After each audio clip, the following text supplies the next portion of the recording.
South Korea, EPS factory worker. Grabe no? So, ang daming nadismaya sa ginanap na registration kasi kailangan mo talaga makapag-register bago ka tuluyang makapag-exam. So, ang daming pagdadaanan yun. But well, anyway, gusto mo pumunta rito, kailangan alam mo muna to.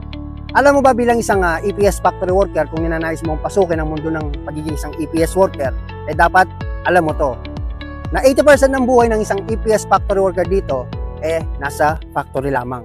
Dahil makikita mo bukod sa puro mga factory ang makikita mo rito, naglalaki ang mga gusali, mga bukid, so meaning nasa probinsya ka. Dahil hindi naman po lahat big company, malalaking negosyo, puro mga small and family business lamang po ang mga nagpapatakbo sa isang company rito ng mga factory. So meaning mga family relatives lamang po. Ng sadyang name, syempre, siya yung may-ari ng company, and then yung asawa niya, yung anak niya, yung bayaw niya, yung mga kamag-anak nila, sila yung literal na makakasama mo sa trabaho. At saka dito sa South Korea, yung mga company dito kahit na maliit lang, may tinatawag na sadyang name, may tinatawag na gongjangjang name, may tinatawag na pujang name, may tinatawag na panjang name. Kahit na iilan lang kayong trabahador sa isang company, may kanya-kanya ng posisyon yung mga Koreano rito. Diba magtrabaho mga Koreano rito? Talagang yung work ethics nila, bukod sa pagiging workaholic nila, talagang minsan kahit linggo nasa factory sila. Hindi sila nag-stay katulad ng mga Pilipino, pag walang pasok ng Sabado, talagang i-spend nila isang araw nila para sa family nila. Dito hindi. Minsan talaga nasa company pa rin siya. Minsan alas 11 na ng gabi umuwi, alas 12 na, tapos dadating din siya ng madaling araw. So ganyan po katindi. So meaning ayaw talaga niya mag-aksaya ng panahon at ng oras. So gusto niya pali-pali, literal na pali-pali. Ang ibig sabihin ng pali-pali ay mabilis ang galaw, mabilis ang trabaho, mabilis ang pera pagdating sa kanya. Kaya naman guys, kahit linggo pinapasukan namin, kasama namin, pumasok kami.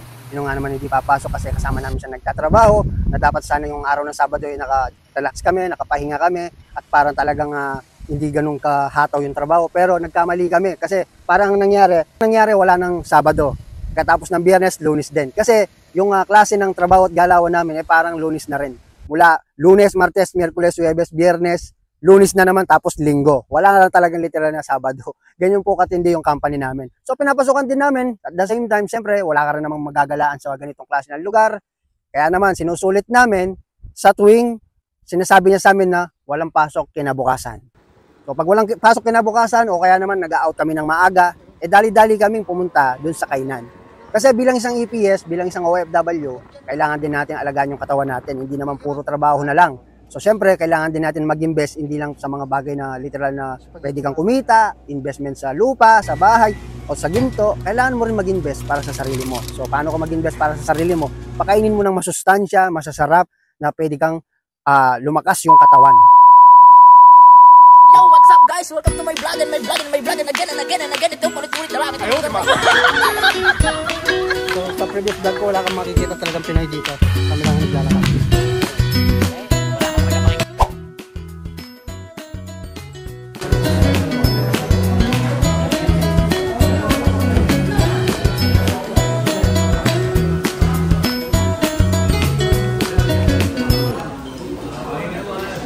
Magugupit Yan po yung order namin guys.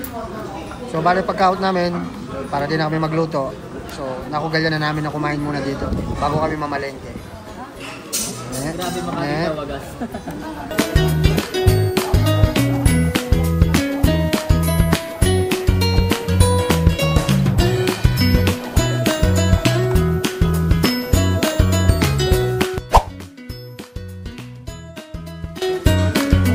Kakainin namin guys para maliba naman.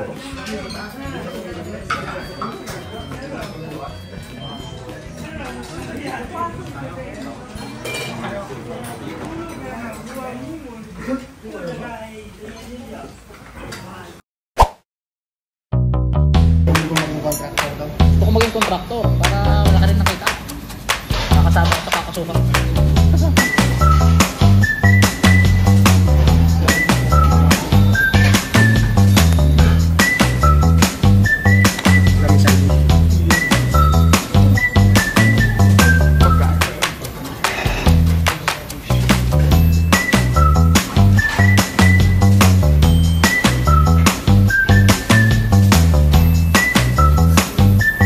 Usok pa.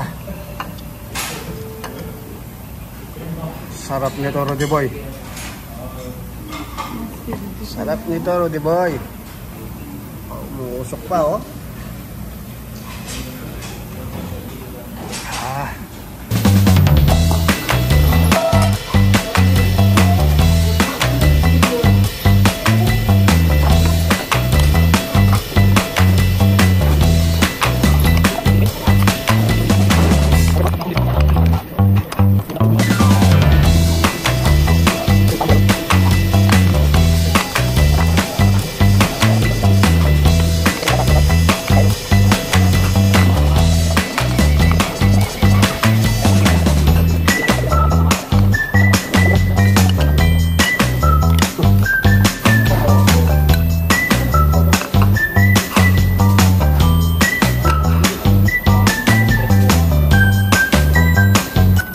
Panalo.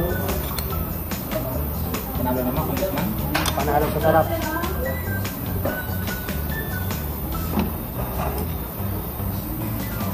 Abrodan ang abrodan. Sa ating resistensya ng katawan nang sa ganun sa pang-araw-araw na bigat ng trabaho ay may panlaban tayo sa puyat, pagod at sakit ng katawan. Kaya naman kumakain kami lagi sa pinakapaborito naming kainan, yun yung buto-buto ng baboy, minsan laman loob ng baboy, yung ulo ng baboy. So yung mainit na parang bulalo sa Pilipinas kung tawagin. Dito sa Korea, kalbitang at saka sundegok at saka pyo hajanggok ang pinakapaboritong kainin ng mga EPS worker dito kahit man ibang lahi. Yan yung lagi nilang kinakain maliban sa sanggapsal. Kasi bukod sa affordable na, talagang napakasarap ng sabaw na to. Kaya naman minsan, pagka-out namin na maaga o madalas, dyan kami dumidiretso at kumakain. Kasi yan ang pantanggal namin ng pagod talaga. Yung makahigop ka ng mainit na sabaw, yung makalanghap ka ng ibang putahe naman, hindi naman laging puro mga kimchi kinakain mo, inaapag sa kantin, magkakaiba-iba kasi inaapag. Minsan, hindi rin naman natin gusto, laman tiyan lang talaga. So, napaka-importante talaga na minsan, itarid din natin yung sarili natin pagkatapos ng napakahirap na trabaho, kainin din naman natin yung mga bagay na gusto natin kainin. Pag malakas ang katawan mo, nakakakain ka ng masustansya, mas marami kang pwedeng gawin at mas marami kang pwedeng i-overtime sa company kung merong trabaho. Kasi nga, kaya ng katawan mo. Saglit, Lunes na naman, Monday na naman, trabaho na naman. Pagkatapos ng trabaho namin, abang nagpapahinga kami, papasukan ka ng amo mo, ng sadyanin mo, at kukwentuhan ka about sa trabaho. Sa sinasabi niya dyan, sa Korean, pakinggan natin yung sinasabi ng amo namin.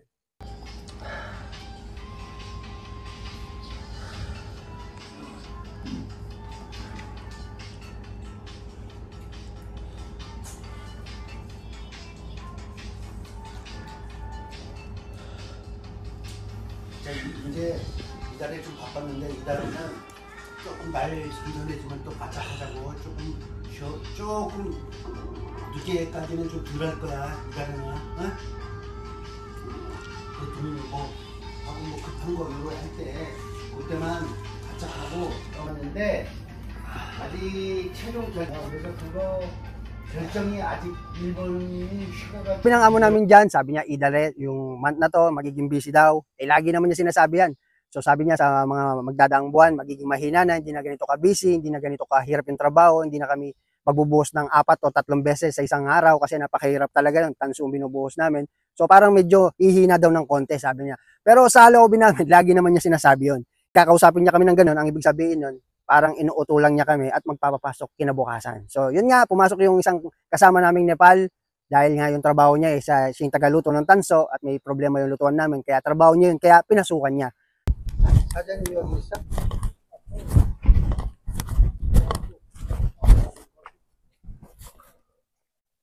Bukas saan? Kahit yun mo, pinasukan niya. Yung trabaho niya guys.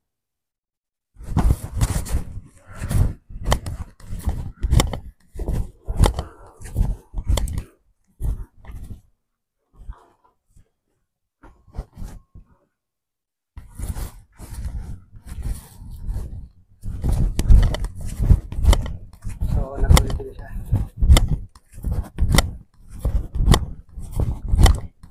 Siya lang ang may trabaho. Ay, nabutas yung lutuan namin. Ito yung ginagawa niya. Nasa stop siya niya mo.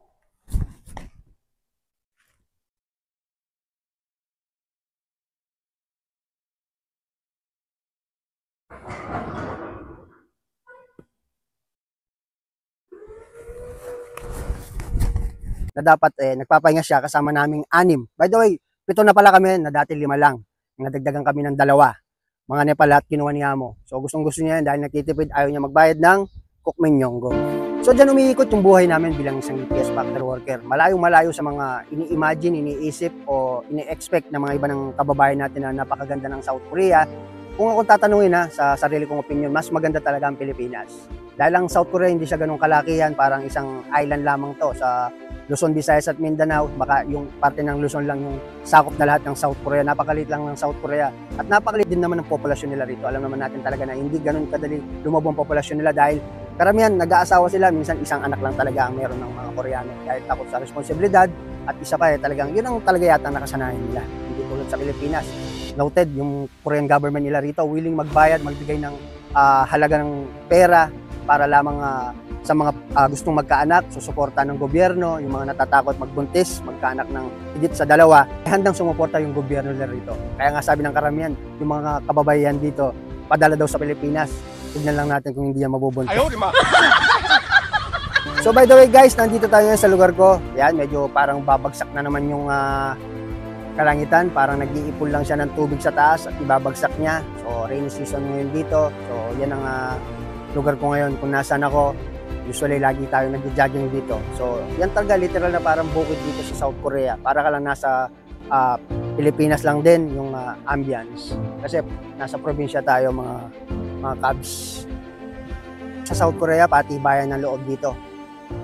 Kung mahina yung emosyon mo, hindi ka tatagal dito. Maraming mga bagong dating ngayon dito sa South Korea, puro mga kabataan. Yung as in talagang hindi pa sawa sa pagkabinata, sa paggagala, sa barkada, kaya wala pa sa loob nila yung pagtatrabaho. Kaya naman pagdating nila rito, yung trabaho maabutan nila, hindi yun yung mga ine-expect nila nung nasa Pilipinas pa lang.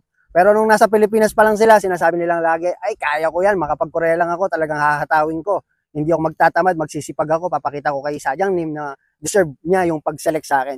Pero nung nakarating sila rito, nagiba. Ang ihip ng hangin, parang nagkabali-baligtad na yung mga sinasabi nila nung nasa Pilipinas pa lang sila. Kaya naman guys, sa mga nais makarating dito, panoorin yung mga videos ko, nasa YouTube channel ko, subaybayan nyo ako, Christoph TV channel, marami kayong matututunan kung ano yung realidad dito. Ang videos ko hindi ko pinapakita na puro magaganda lang. So sumasalamin dito sa tunay na buhay kung ano yung klaseng pamumuhay na maabutan mo rito. Dahil naniniwala ako, bago ka makarating sa karangyaan o kagandahan ng buhay na pinapangarap mo dahil gusto mo makarating ng South Korea at kumita ng malaking sahod, kailangan mo ng pagdaanan at malampasan yung pagsubok ng buhay, di ba? Sa mga nangangarap at hindi makarating-rating dito, baka may ibang plano sa inyo yung nasa taas. Lagi nyo lang din tatandaan, when the time is right, the Lord will make it happen. So, huwag nyo madaliin, nasa proseso yan. Kung para sa'yo, para sa'yo. At huwag lang ninyong tignan lagi yung South Korea. Kasi minsan, yung iba nating mga kababayan, talagang yung porsigido makarating dito, lahat ginagawa, naghihintay. Ilang beses nang nagdaan yung exam, nagdaan yung registration, pero hindi sila makalusot-lusot. Sana mapag-isip-isip kayo na baka nasa ibang lugar yung destiny nyo. Minsan kasi, tignan din natin yung mga ibang bagay sa paligid natin. Minsan hindi natin inaakala, sa harap na natin yung opportunity, pilit natin dinidecline, pilit natin tinitignan yung Korea lamang. Kaya napapag-iwanan kayo ng ibang mga kababayan natin. So tiwala lang, darating din ng para sa'yo. Hindi yan makukuha ni numan. Laban lang, patuloy lang natin tahakin ang mundong gusto nating marating sa buhay.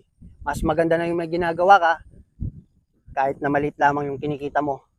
Mas magandang tignan at makita sa mata yung bagay na pinaghihirapan mo sa kakaunting halaga kaysa manghingi ka at mamerwisyo ka, mangabala ka ng ibang tao.